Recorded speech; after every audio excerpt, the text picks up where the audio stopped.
Hi everyone, in this video today I'm going to show you how to make a super simple 4th of July earring. It's one that you can make with your Cricut machine, but the great thing is this is a really easy one to make without any machine at all. So first let's just talk about materials because there's a lot to choose from. There are some really great chunky chunky glitter faux leather pieces. Here's some red. You'll notice that they differ in terms of how thick the sheets are. This is a pretty thick sheet. And this blue one here, which is so fun, it's a really thin sheet, right? So there's lots of different thicknesses to your faux leather and leather materials. So there's lots of glitters. You're also going to find a lot of faux leathers. Red stripes, here's some blue stripes, great solids of white, of red, of blue. There's also great materials in faux leathers. Some are kind of that pebbled look, like this is a navy blue pebble, you can see that here. And others are like completely smooth. Here's a completely smooth white. You see there's no pebbled look to that at all. And then you also have this great linen looking earring, right? These are all faux leather. So you can find great faux leathers. I'll link to a bunch of red, whites, blues, and so forth below, just to give you lots of options. And then last but definitely not least, I'd probably say my favorite is genuine leather. I love working with genuine leather. And so everything from textures like this, where you've got the fun braided, there's a website that's my favorite for this kind of thing, and they just have really fun colors and fun textures. I mean, they're a blast to work with, and they cut really well on my Cricut machine. Now, I also use a ton of this leather that comes where the back is just beautiful. Like the color, it's this beautiful color suede look on the back. And I would really encourage you, as you're buying your leathers and faux leathers, to look at the back. I mean, when you're looking at sellers, many of them will take pictures of the back, and if they don't, you might want to wonder why. It might mean something. I find that people who have brown backing on the back of their faux leathers are much less likely to take a picture of them. And if that bothers you, you don't want that brown knit looking backing to show, then you might want to just look at the backs, right? Because a lot of these leathers are white, like there's a navy blue with white. You won't find a whole lot of brown backings because I'm pretty picky when I buy mine. There's a red and white stripe with a white backing. If you have like white backings like this, a lot of times you don't have to go back to back and you're not feeling like you have to hide it. So that's where with the faux leathers, it is a good idea just to kind of know what you're getting on the back before you order it. But again, with the leathers, it's also good to look at the back because one leather is not the same as all leathers. And I just love the ones that have this really rich looking color and soft suede on the back. Okay, so that said, we're gonna dig in, and I think I'm just gonna use this really fun blue leather today. And I think what I'm gonna do is, well, I might make a few, but on the video, what I'll do is I'll cut one and then we'll make one together, and then I'll show you more that I made. That way you can kind of see how a few different ones turned out. All right, so let's go ahead and get started, and let's look at Cricut Design Space. Okay, I am in Cricut Design Space, and this is where I'm going to come to get my shape that I'm going to cut. And you will not be surprised that my shape today is going to be a star. So from a blank canvas, I'm just coming over to the shapes icon from this menu on the left, and I'm clicking on that, and then I'm selecting a star. Now again, I told you you don't have to have a Cricut to be able to make these earrings. And so you can find a great star shape, and that's something that you can just trace. You'll be able to turn your leather over on the back and trace around that stencil, and you'll be able to cut that to make your earrings too. All right, so this is a little big. It's 3.1 inches tall. That's bigger than I want. I am gonna stick to kind of a small earring. Again, you can make your earrings any size. I think for this one, I'm gonna go with like a 1.5. I do think when you're picking your size, it is a good idea to look at your width.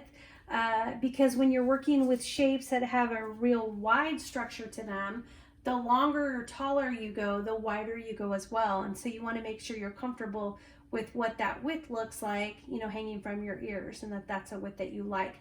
This feels like a really good shape to me. It's about 1.5 inches wide and about 1.5 inches tall. Now, I do need to make a duplicate of this to get my second earring, and that is all there is to it. Again, I love, these are what you call super, super simple earrings. One thing I do want to point out when you're picking out your star, especially if you're looking online for one or you have different SVG files, if it's too much of a point, you have to remember you've got to get an earring hole in here. So whatever you do, you just want to make sure this isn't too narrow. It's not coming up really skinny where you don't have room to be able to punch a hole in it. All right, we are ready to go. So we're going to click on this Make button. And we do not need to mirror, but I'm going to. Anytime something's symmetrical, I just go ahead and I click it. It's always a good habit. And then we're going to click Continue. And actually, I probably shouldn't have mirrored, because now that I think of the material I'm using, I'm probably facing it up, which the only reason you mirrored is you face the good side down. Again, it's symmetrical, so it doesn't matter. I'm not going to sweat it. Okay, we click on the genuine leather because that's what I'm going to use for this project. I'm going to do my blue. I'm going to use my blue genuine leather here. And I'm just going to leave this as the regular pressure. I think this is what you have to look at when you're working with leather. You really want to understand, you know, how thick is your leather, because this regular setting for genuine leather, this is going to cut about an inch, or not an inch, 1 millimeter to about 1.2-ish millimeters. And so this is a pretty good leather. Most of the leather I'm buying, it fits right perfect with a Cricut machine. All right, so that's it. We're ready to send this to the Cricut. Okay, first, before we actually put this into the Cricut machine, we need to get our mat ready. And I have prepared a piece of strong grip tape about the size of what I'm cutting. At 1.5 inches tall, I needed to make this about 2 inches tall, and then it's about almost 4 inches wide. So I cut a piece of strong grip transfer tape about that size, and I also cut a piece of leather. I always cut this first, and then I use this to trace my piece of material. Now, the reason I use strong grip tape, there's a couple of reasons.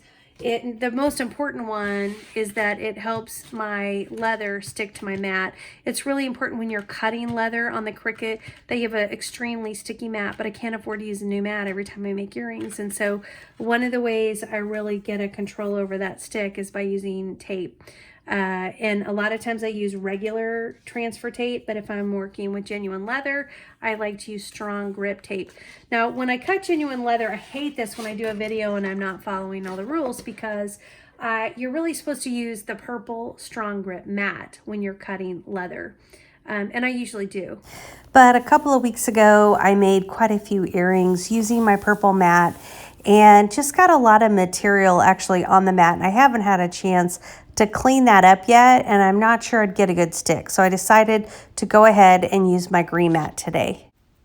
So I'm just putting down this strong grip transfer tape onto my green mat with the sticky side up.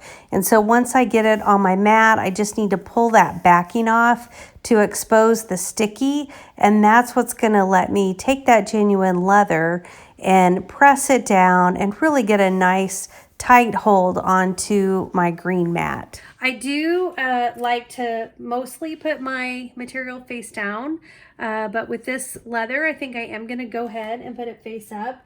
It doesn't bother me. It would leave a huge mess on my mat, but remember, I'm using this tape, and so it's really not going to leave that on my mat. It's going to leave it on the tape. That's the beauty also of using the contact paper.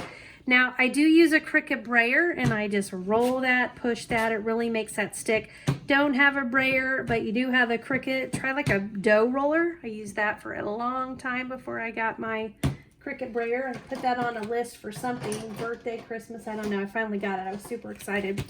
Okay, then what we need to do is we need to get our blade changed. Right now I've got the fine point blade. This is what comes with your Cricut. If you are cutting genuine leather, you do need a deep cut blade. You can use the regular blade if you're cutting faux leather, or if you're cutting like those thin cork sheets. But if you're cutting genuine leather, you do need to change it out. And it was that fast and that easy. You open it up, you open your latch, you stick it in, and you close your latch. So fast. And then over here, these are your white star wheels. You need to make sure they're all the way over to the right. Otherwise, they will leave track marks on your leather, and you don't want that. And that is it. These are going to be the easiest earrings ever. So if this is the first time you've been to my channel, I'm so glad that you found me. Welcome. I do a lot of DIY here. I make a lot of earrings. That's kind of my big passion, is I love making leather, genuine leather, cork, faux leather, glitter, earrings. I like to really focus on the fun stuff like the holidays, Christmas, Halloween, Valentine's Day, all those just fun holidays when you want to do something kind of a little special, a little different. I also do a lot of just DIY in general. We do a lot of party planning here with my family. We do big care packages all the time. My daughter and I just have a ton of fun. We just have been making a lot of painted denim jackets. I can't wait to blog on that.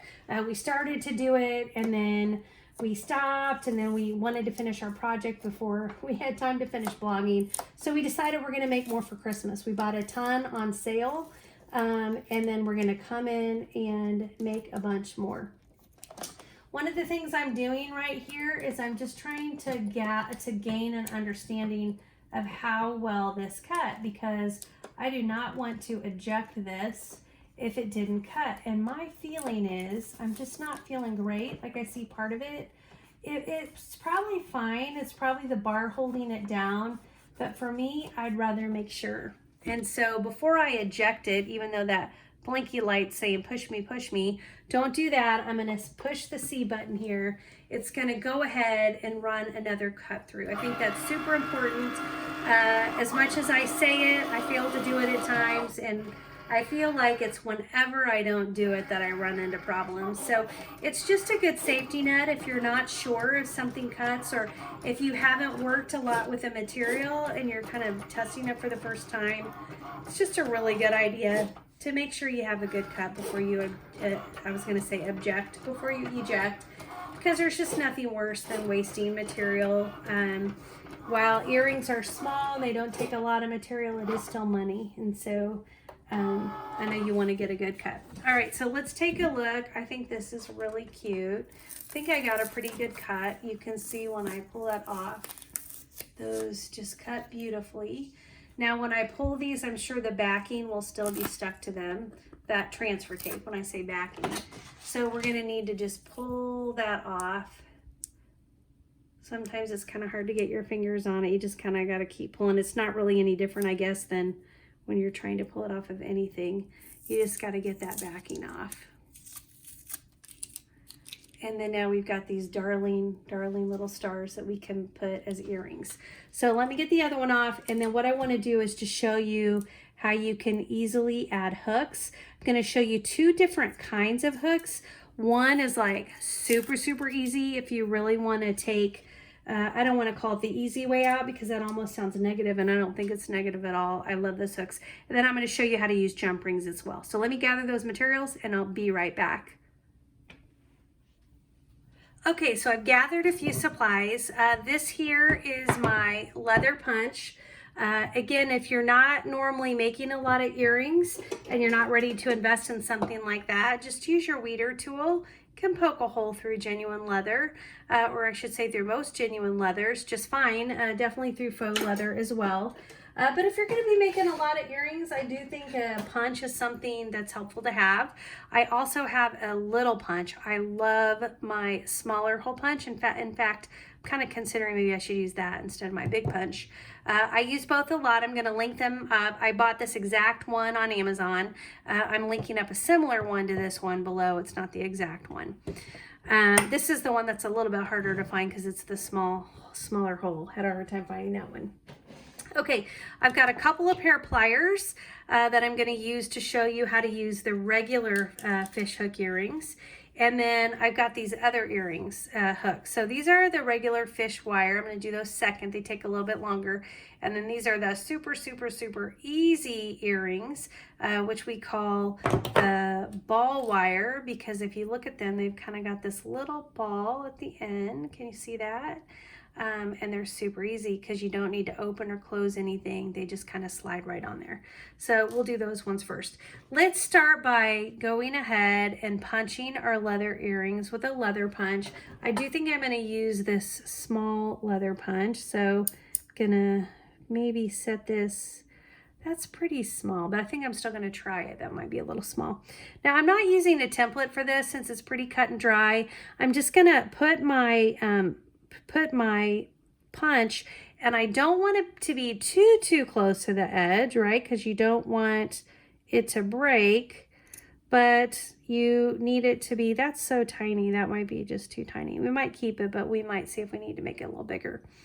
So I put it pretty much very close to the edge, kind of as far to the top as I could go without feeling like I was going to poke a hole. Honestly, even though this is just a shape, when I buy earring files, which is all the time, I always hide the holes. I just would much rather control and punch my holes because I can run into problems on my Cricut machine. So to put this hook in, I kind of went before I talked. I take the end of it and I just push it through the hole. Oops. And slide that down. And there you go. You've got your earring. That was like super easy to put together, and I didn't have to do anything with my pliers. Sometimes you might like use your pliers to kind of open this ball to make room if you're working with a thicker piece. Although I tell you, I can do that with my fingernail, and then I can squeeze it close with my fingers as well. So you really don't need the pliers for that. Or if you decide, I'll link these ball wire hooks up below. I love the ball wire hooks. Or if you decide you don't want to do that and you just would rather use the plain old fish hook earrings hooks, which I love. You can just grab that by one side. What I did is I pushed up this ball. You really got to push the ball up because the ball's kind of in the way. Once you push this ball up, you can see that this doesn't actually connect. There's a little bit of an opening here. And then you can grab your pliers and push that open, and then you can easily get that.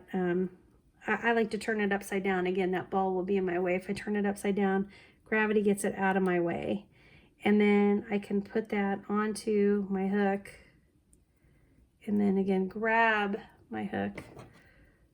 Grab the part that I open, and I can get that closed. So now I've got that closed on there. And then now what you've got is you have your your star just hanging right there and dangling from your fish hook earring. So I think I'll just quick do that on this other one here since I already have that connected. Quick push the ball up with the top of my pliers to expose the opening. Grabbing my other pliers, I push that back or pull it forward, just not open side to side. That's open, and then I can just slide and usually I have to do this, hold it upside down so that ball comes down, and that's then when I can get my earring onto that hook. Then I turn it back right side up and I grab that side of that hook with my finger, and then I grab the other side again with my other pliers, and I just close that right back up like it was.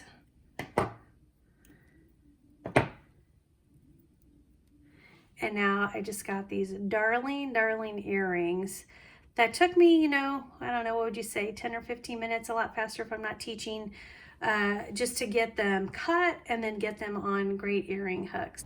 It's really just fun to see how cute a basic star earring is when you use different materials with it.